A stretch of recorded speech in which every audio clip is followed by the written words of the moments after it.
This is the Kindle Scribe, and after using it for about a month, I can confidently say that it's helped me a lot with journaling more. And never thought I'd say this, but I've been enjoying the process of writing more, especially with this device. Everyone's aware of the Kindle brand from Amazon, but Kindle Scribe definitely stands out from the rest of its lineup due to its huge screen size.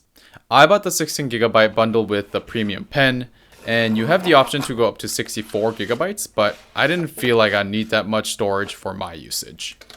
I'll also get more into the pen later, but I would definitely recommend getting the premium pen over the basic pen for about $30. The eraser feature has come in really handy more often than not. Like I mentioned, Kindle Scribe has a huge display compared to the other Kindles. It has a 10.2-inch e-ink display that can get very bright if needed in daylight, and I personally have had zero issues with the quality of the screen so far.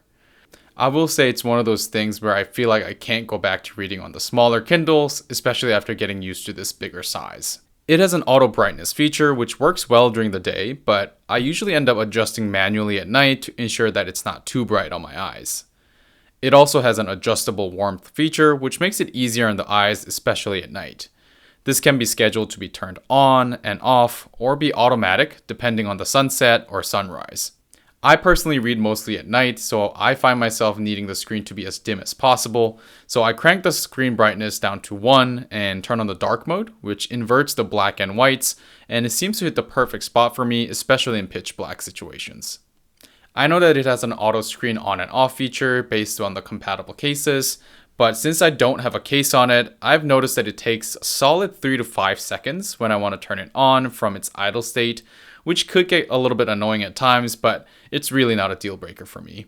As you can see here, it's got a pretty big notch on the left side of the tablet, which is about 1.5 inches thick, and I'm still not sure if I'm completely sold on it from the design perspective, but it has come in handy from time to time when holding the Kindle for writing or reading purposes. It allows me to hold the tablet with one hand without actually having to touch the screen, and it actually comes in very handy when you're holding the tablet with one hand and using the other hand to sketch or take notes without a surface. Looking at the outside of the device, it has a power button and also a USB-C port on the left side of the tablet, and that's about it. There's nothing else on the sides of the tablet, which keeps the device very clean and minimal. On the back of the tablet, you'll find the Amazon logo as well as 4 little knobs on each corner that helps it from not sliding around. For someone like me who uses it without a case, it's one of those design features that's very practical and useful for my day-to-day usage. You can also magnetically attach your pen on the right side of the tablet, and since the pen doesn't need charging, it's just used as a place to store your pen. Speaking of the pen, let's talk about what you're probably most curious about, which is using the pen and the writing experience on the Kindle Scribe. As I mentioned earlier, I really wanted to get my first e-ink tablet, mostly for 2 purposes, which was reading and journaling. I was leaning towards a Remarkable 2 tablet in the beginning of my research, since it has a more modern and sleek design in my opinion. And I don't know about you guys, but I saw ads for that tablet everywhere, so you can definitely say I was influenced a little bit there. What made me actually pivot away from Remarkable 2 was the fact that I read most of my books on Kindle, and there weren't any easy ways to convert your Kindle books on Remarkable 2. I think there are some workarounds to get your Kindle books on Remarkable 2, but this made me realize that I just really need a Kindle that I could write on, and Kindle Scribe was honestly the perfect fit for me.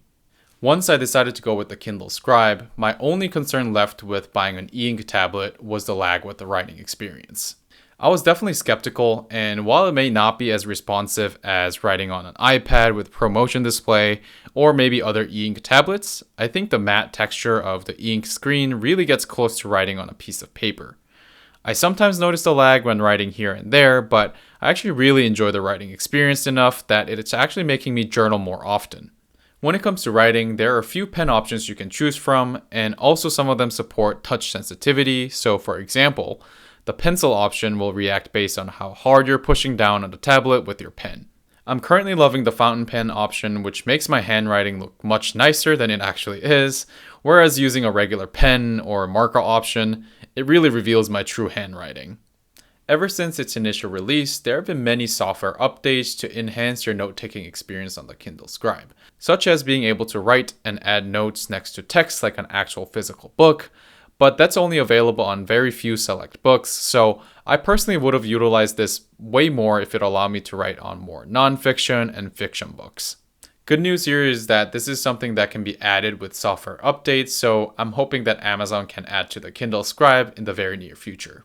You can also convert your notes into PDFs via email, which allows for easy sharing as well as exporting, but I really wish Amazon allowed for cloud access for all my notes here. This is probably the biggest flaw of the Kindle Scribe in my eyes, since I would like to be able to access all my notes and journals, especially through the cloud, without having to actually have the Kindle Scribe physically with me.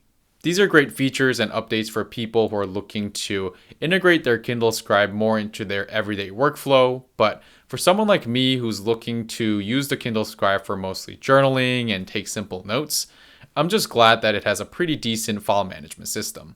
You have the ability to create subfolders, meaning folders within folders to help with your organizing, and this makes it very easy to organize my journals by month and year, and it helps with feeling like I'm actually managing a notebook with pages and dividers. As I briefly mentioned earlier, the pen doesn't need to be charged separately, or it doesn't require any specific setup with the tablet, so you're able to just start scribbling and writing on the tablet, and it'll just work. I was a little bit skeptical with paying a little bit more to buy the premium pen over the basic pen just to have the eraser at the end of the pen, but having the ability to simply just flip the pen while you're writing and start erasing without pressing any button is pretty convenient. Lastly, the pen also has a shortcut button at the front that you can configure to a few different options, including different pen types that we mentioned earlier, sticky notes, eraser, and highlighter, which is the one I currently have it set as.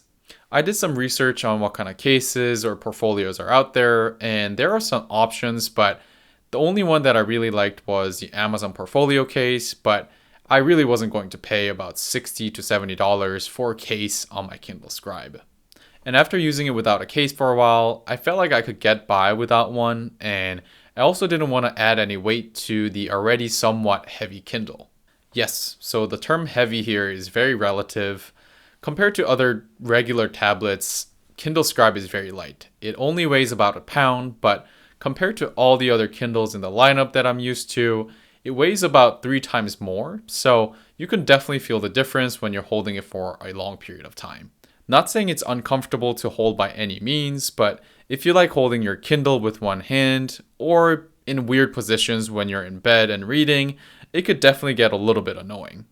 All that to say, although I don't have a case, I would highly recommend that you get a case if you get the Kindle Scribe. Talking about my old Kindles, I want to quickly mention the trade program where you can trade in your old Kindles for a 20% off on a new Kindle that you buy. So, for example, if you're trying to buy a Kindle Scribe, you can trade in your old Kindle, whichever model it may be, and you can get 20% off.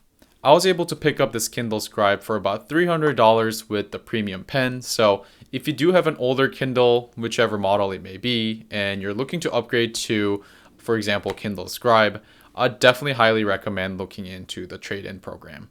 Lastly, I wanted to quickly talk about the battery life. So if you've ever owned any older Kindles, you'll know that this Kindle Scribe can last a long time. So I've had this Kindle for about a month and I've used it pretty frequently, and the battery life is still sitting at around 65% and I haven't had to charge it once. As I mentioned throughout the video, I didn't pick up Kindle Scribe to integrate it into my everyday workflow. I just wanted a tablet that I could read my Kindle books on, but also to be able to journal on. There are definitely different e-ink tablets for you out there if you're looking for specific and dedicated features for note-taking specifically, such as Remarkable 2 or even Supernote X. But if you're in a similar position to me, or if you're in the market for a tablet that can seamlessly integrate it with your Kindle books and just need a tablet to write simple notes on, I'd highly recommend looking into the Kindle Scribe.